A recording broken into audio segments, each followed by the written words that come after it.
안녕하세요. 진달래 약사입니다. 이번 주는 혈액에 대해서 주로 말씀을 드리고 있는데요. 이번 영상의 주제는 물만 충분히 마셔줘도 혈액이 맑아진다입니다. 그 이유를 제가 이 그림을 보면서 잘 설명을 해드려 볼 테니까요. 주의 깊게 한번 들어보세요.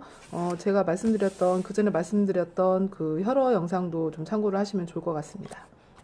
우리 그 몸의 혈액의 상태를 나타내는 그림입니다. 여기 첫 번째 정상이라고 써 있는 거 있죠. 이게 정상 지금 피의 상태인데요. 여기 보면은 적혈구가 남성의 경우 45%, 여자분들의 경우는 42% 정도가 된다고 해요. 그래서 이만큼이 적혈구가 차지하고 있고, 여기 얇게 나타난 부분 있죠. 여기에는 백혈구나 혈소판이 존재합니다. 그리고 나머지가 혈장액으로 이루어져 있죠. 그래서 전체 혈액의 적혈구가 한 42%에서 45% 이게 차지하고 있는 이 혈액의 상태가 가장 정상적인 상태입니다. 그래서 이거는 적당한 혈액의 점도를 유지하면서도 우리 몸에 산소와 영양분을 잘 운반해 줄 수 있는 형태의 지금 혈액 상태고요. 여기 보면은 빈혈이라는 거는 적혈구 양이 줄어들어 있는 상태입니다. 정상이 한 45%라고 하면 한 30% 정도 이렇게 줄어들어 있는 게 보이시죠? 그 대신에 나머지가 혈장액이 더 많아져 있는 상태입니다. 이런 경우에는 이제 좀 혈액도 묽어지고 또 적혈구가 적기 때문에 그 산소를 운반하는 능력이 좀 떨어지겠죠. 네, 그래서 이런 상태를 우리가 흔히 말하는 빈혈이라고 말을 합니다. 그다음에 여기 적혈구 과다증이라고 있는데요.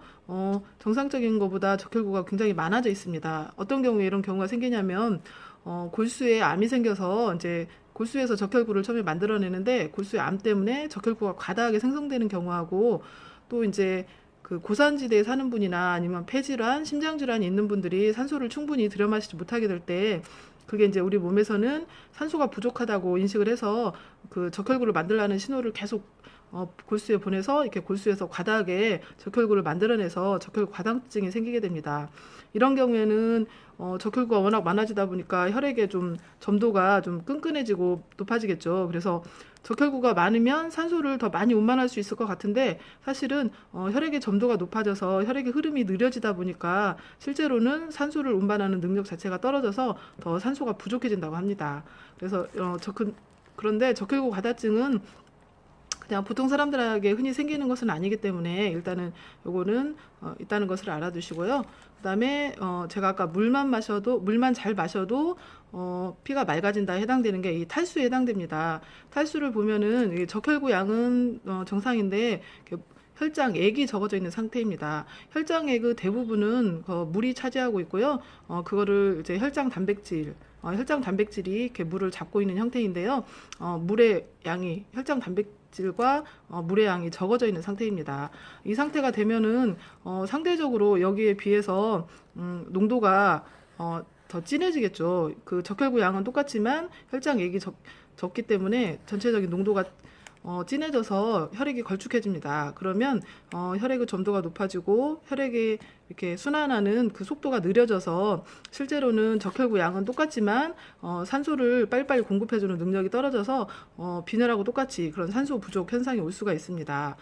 그리고 전체적인 혈액량이 줄다 보니까 뭐 머리라든가 말초, 손끝, 발끝 이런 쪽으로는 더 피를 잘 보내기가 쉽지가 않겠죠. 그래서 이게 어떻게 보면은 가장 이것도 혈어에 해당되지만 이것도 혈어의 한 형태 중에 하나일 수가 있습니다. 그래서 탈수가 되는 경우는 우리가 이제 물을 충분히 섭취하지 않는 경우가 있습니다. 저 같은 경우는 하루에 뭐 거의 한 7, 8잔 굉장히 수시로 물을 많이 마시는데요. 저희 직원분 같은 경우는 하루에 한두 잔밖에 물을 안 마신다고 하더라고요. 네, 물을 너무 적게 마시는 경우에도 이 탈수에 해당이 되고요. 두 번째는 혈장 단백질이 충분하지 않은 경우에는 그 단백질이 있어야만 삼투압작용에 의해서 물을 이렇게 잡고 있을 수가 있는데, 그 단백질이 너무 부족해도 이거 혈장액 자체가 줄어들 수가 있습니다. 그래서 단백질 섭취가 너무 적은 분도 여기 탈수에 해당될 수가 있고요. 또 세 번째는 설사를 하는 경우에 이렇게 그 변으로 이렇게 물이 다 빠져나가 버리죠. 그래서 그런 경우에도 탈수에 해당이 되고요. 만성 설사를 하시는 분 같은 경우는 특히나 이 탈수에 더 해당이 되겠죠. 그리고 네 번째는 땀을 많이 흘리는 경우입니다. 특히 여름 같은 때 땀을 과도하게 흘리는데 물을 많이 섭취해주지 않는 경우에 이 탈수가 올 수가 있고요. 또 뭐 식은땀 같은 경우를 평상시에 잘 흘리는 분들도 탈수가 올 수가 있습니다. 그래서 그런 분들은 더 물을 많이 섭취를 해주셔야 되는데 우리가 물만 많이 먹으면 이 탈수가 해결되느냐 꼭 그건 아니고요. 여러 가지 뭐 소금 성분도 적당히 섭취를 해야 되고 미네랄 아까 말씀드린 혈장 단백질 성분 이런 것들이 충분히 있어야만 그 물의 농도도 맞춰지고 물의 양도 적당히 보유를 할 수가 있습니다. 그래서 물을 우리가 보통 하루에 5-6잔을 기본으로 꼭 먹으라고 하잖아요. 그래서 그 이상 꼭 섭취를 해주시고 너무 싱겁게 드시면서 물만 많이 드시면 안 되고요.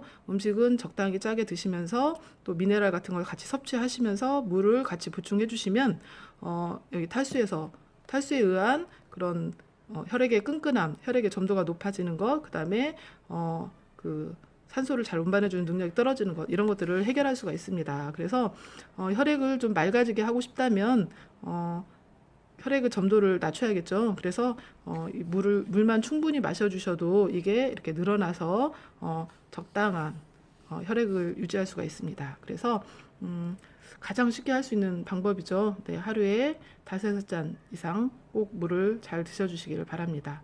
네, 오늘 영상은 여기서 마치겠습니다. 제 영상이 도움이 됐기를 바랍니다. 감사합니다.